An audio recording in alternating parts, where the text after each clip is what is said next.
अल्लाह करे वो दिन आए कि ये देश अखंड भारत बन जाए और पाकिस्तान के रहने वाले 25 करोड़ मुसलमान और बांग्लादेश के रहने वाले 25 करोड़ मुसलमान और हिंदुस्तान के रहने वाले 25 करोड़ मुसलमान, ये तीनों मिलकर के 75 करोड़ जिस दिन हो जाएंगे, उस दिन हमारा ही मुसलमान प्राइम मिनिस्टर होगा और 250 से ज्यादा यहां से हमारे सांसद होंगे। 2024 चुनाव के बाद ऐसे बाबाओं को लंगोट लेके न भागना पड़ा तो शोएब जमाई का नाम बदल देना। तुम्हारे बाप का देश।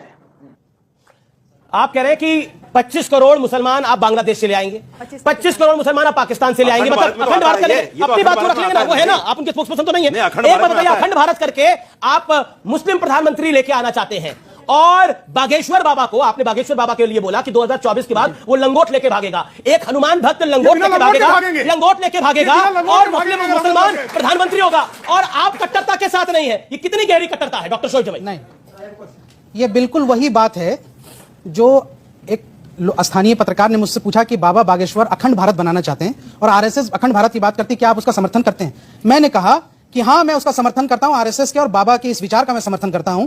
और अगर ऐसा होता है अखंड भारत, तो हाइपोथेटिकली आप सोचिए क्या हो सकता है। पाकिस्तान की जो आबादी है और बांग्लादेश की आबादी वो सब मिल जाएगी। ऐसा तो नहीं कि फौरन वो धर्म परिवर्तन कर लेंगे, वो रहेंगे तो मुसलमान, और भारत की आबादी मिलकर डेमोग्राफी और ये जो जनसंख्या का अनुपात ये बढ़ जाएगा। तो जब चुनाव प्रक्रिया होगी तो सांसद भी बढ़ेंगे और सब सांसद बढ़ेंगे तो मुमकिन है आप अखंड भारत के अंदर आप हिंदुस्तानी से मुसलमान हो गए। मुझे लगता है अमीश, ये अखंड भारत बनाना करोड़ों देशवासियों का सपना है, हमारे प्रधानमंत्री जी का सपना है और मैं चाहता हूं कि अखंड भारत बने, वो भारत का अभिन्न जो विभाजन हुआ वो दोबारा से जुड़ जाए। इसलिए अमीश देवगन ने देश जोड़ने की बात कर रहा है। आपने एक महिला, इसी बाइट पे मैंने कहा, एक महिला के लिए इसी आपकी बाइट पे आपने आगे एक महिला को हरामखोर तक कह दिया था।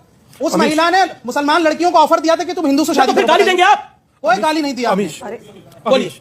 मैंने इनको हरामखोर कहेंगे तो गाली नहीं होगी, ये कह रहा है। मुझे लगता है किसी के लिए 25 पाकिस्तान, 25 बांग्लादेश और 25 भारत, टोटल मिलाकर के 75 करोड़ और उसके बाद 250 सीटें और उसके बाद मुस्लिम प्रधानमंत्री। हंसो मत, तुम कसम से मेरा तुम्हें सच में बोलने को मन है। आप ठाकुर बनिया ब्राह्मण जाट बने रहिए, ये सोचिए सोच कर रहे हैं। अच्छा, ये भाई अखंड तुम्हें हिंदू होने की जरूरत है। जातियों में यार ये कोई ऐसे कोई ना होता है, बोला ना आपने। अरे अखंड भारत मेरा थोड़ी प्रस्ताव है भैया, आपका है, हम उसका समर्थन कर रहे हैं। अपनी बात को बोलिए। जातियों में रहना मत चाहते हो, मगर मैं आपसे एक बात और हाथ जोड़कर कह रहा हूं, और कहो तो पल्ला फैलाकर भीख मांगू यार।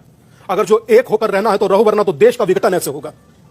आपको ठाकुर ब्राह्मण बनिया जाट गुजर बनाकर रखेंगे और खुद दुनिया के शहरों के भी मुस्लिम जोड़ रहे हैं और उसके बाद सांसद बना रहे हैं और उसके बाद प्रधानमंत्री चाहते हैं।